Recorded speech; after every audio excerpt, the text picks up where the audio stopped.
Por eso, bueno, tema actual, ahora por ejemplo el tema de YPF, Repsol, YPF y todo lo demás, pues, son todas corporaciones que trabajan a nivel internacional, no a nivel nacional. Esto también da lugar a los procesos de homogeneización, donde se pretende converger hacia un modelo único económico, ¿sí? El hecho de que esté todo globalizado, que consumamos productos que se fabrican en todo el mundo, que lo que suceda en cualquier parte del mundo de alguna manera nos afecte a nosotros y que nosotros conozcamos qué sucede, también eso lleva a que haya un modelo mundial único, a eso se refiere. Justamente un ejemplo de eso es la McDonaldización. McDonald's, por eso justamente McDonald's, una cadena que nació si bien en Estados Unidos y creció por todo el mundo. Bueno, sin ir más lejos, dentro de poquito, ya según la última información que tengo, ya tenemos acá en La Rioja. Luego pasamos a lo que son dentro de este contexto histórico también, las corrientes interpretativistas son las que surgen en este contexto. Las corrientes interpretativistas son de raíz weberiana, ¿sí? Toman de este autor el interés por la subjetividad de los actores y las interacciones entre ellos dentro de situaciones sociales, ¿sí? Ponen el acento en lo que son las interacciones. Ciencias físicas, bueno, una de las cuestiones en las que está de acuerdo dentro de la corriente, hay un acuerdo dentro de lo que es hacia dónde apuntan las corrientes interpretativistas, es con respecto a las ciencias físico-naturales, que estudian las causas, mientras que las ciencias sociales los motivos de las acciones humanas. Acá se referencia justamente dentro de la corriente interpretativista que las ciencias físico-naturales ponen el acento en las causas, ¿sí? En las causas, por eso se hace estudio de causa-efecto, mientras que en las ciencias sociales lo que habría que poner el acento son en las acciones humanas, que es lo que podemos ver nosotros, ¿sí? Nosotros podemos ver, analizar las acciones humanas, las conductas. En las cuestiones en las que coinciden es que el mundo social es significativo. Estos significados se manejan o modifican por medio de un proceso de interpretación, en gran parte a través del lenguaje. Quiere decir que nosotros, como ellos tienen como materia prima, toda esta corriente interpretativista tiene como materia prima la vida cotidiana del ser humano, por eso se hace referencia a los micro, cuando hablamos de estudios macro, micro, ellos están ubicados dentro de lo que son los micro sociológicos, ¿sí? Todo lo que tiene que ver los estudios de contacto cara a cara.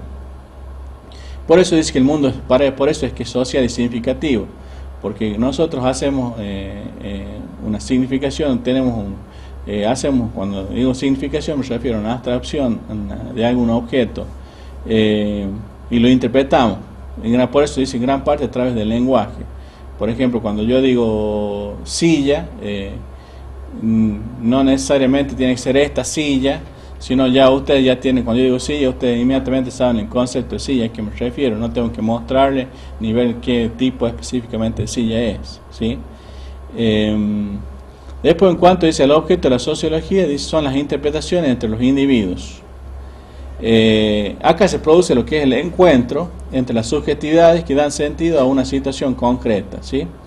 Dice que por eso ponen dentro de lo que es las corrientes interpretativistas, nosotros vamos a ver tres en lo que es la materia. Una es el interaccionismo simbólico, el otro la fenomenología y el otro la etnometodología, ¿sí? Pero justamente lo que hacen referencia es a las subjetividades que dan sentido a cada situación, al contacto diario, a la vida cotidiana. Dice que la sociedad se construye a partir de eso, desde el contacto, no que es algo como contrario, por ahí opuesto a Durkheim, por ahí decir que era algo dado, que estaba antes que nosotros nacíamos y que nosotros de alguna manera nos tenemos que adaptar o amoldar a este tipo de sociedad. No, ellos dicen que no, que esto se construye y se da diario de acuerdo al contacto que tenemos entre nosotros. Por eso habla del encuentro entre subjetividades que se dan en cada situación concreta. Después hablamos de los dos, para finalizar, los dos autores contemporáneos en nuestra época que mayor influencia han tenido, que es educación, ¿sí? Sociología aplicada a la educación. En cuanto a Foucault, él tiene una influencia de Weber respecto a los ejercicios de poder y dominación, ¿sí? Esto decimos porque de alguna manera analiza lo que es la sociedad, el poder dentro de lo que es la sociedad burocrática, ¿sí? En este contexto también surge una sociedad burocrática, ¿sí? Porque se crean o surgen varias instituciones, ¿sí? Hoy por hoy tenemos un montón de instituciones que antes no había, que antes no existían.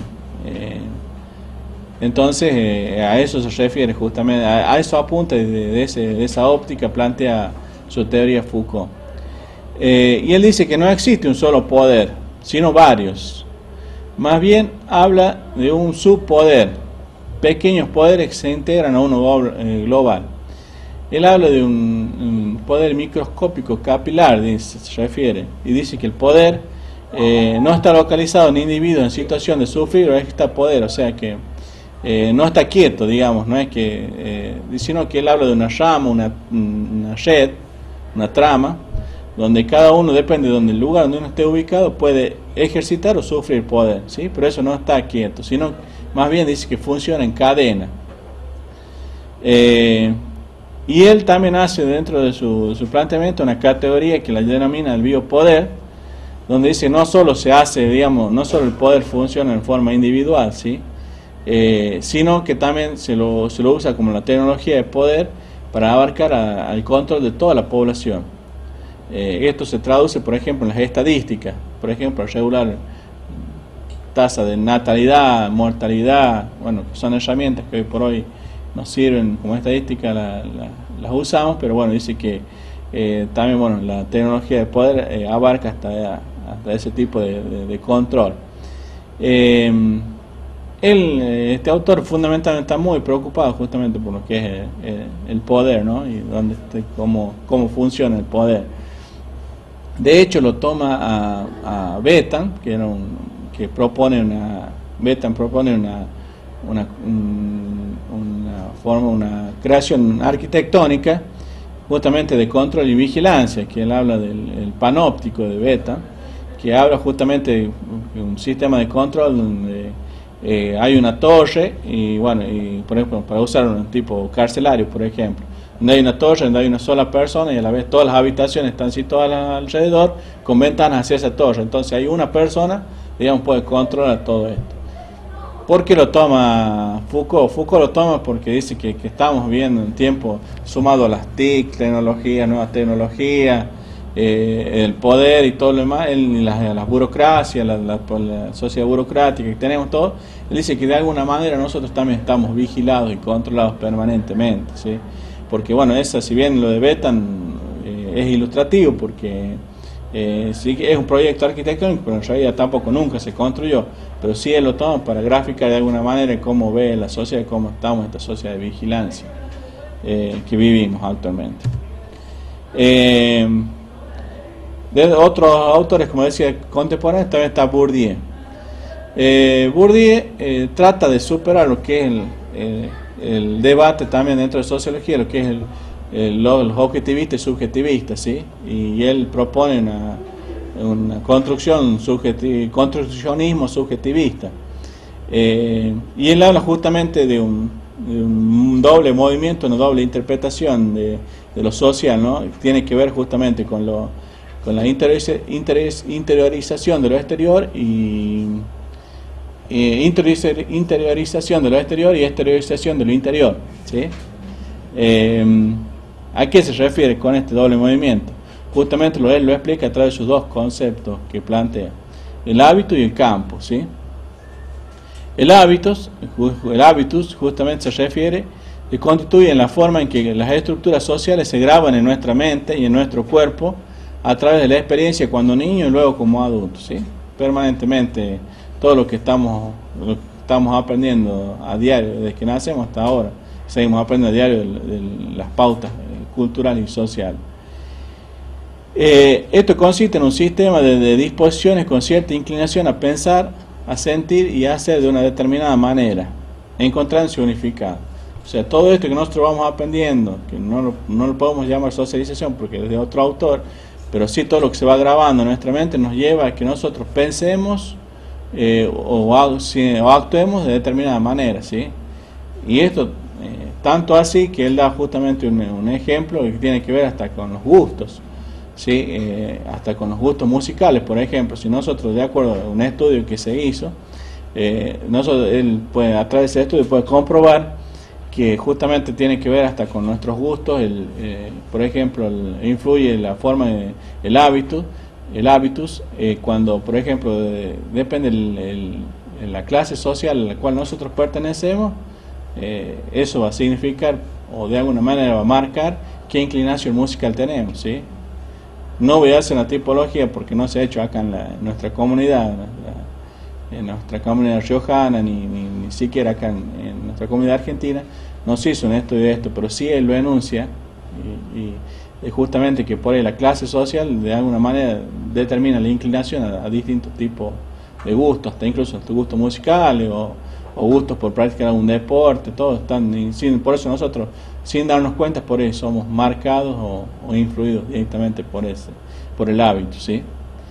Y el otro concepto que él plantea tan importante es el campo. Dice, media entre lo individual y social. O sea, la vida se reproduce en campos, ¿sí? Él dice, cuando dice campos, dice que toda nuestra vida económica, toda nuestra vida existe en campos, en cada una de nuestras instancias, y él justamente lo especifica bien cuando habla del campo de la economía, la política, el científico, el artístico. Los enfrentamientos entre las clases se refieren al modo en que se articulan y combinan las luchas por la legitimidad y el poder en cada campo, ¿sí? Hay grupos sociales que dominan algún tipo de campo, cualquiera de estos tipos de campos, y hay otros grupos que dominan otro campo. Y bueno, y la lucha justamente se da cuando uno quiere ingresar a ese campo y no lo domina. Hay gente que ya está dominando ese campo y no permite, no es fácil la entrada, ¿sí? Bueno, en ejemplo, por ejemplo, en el campo del arte, por ahí que lo dominan son los que venden las obras de arte, saben cuánto cotiza, el pintor que ya ha hecho varios cuadros, bueno, por ejemplo, entonces ellos son los que dominan, están dentro de lo que es el mundo del campo del arte.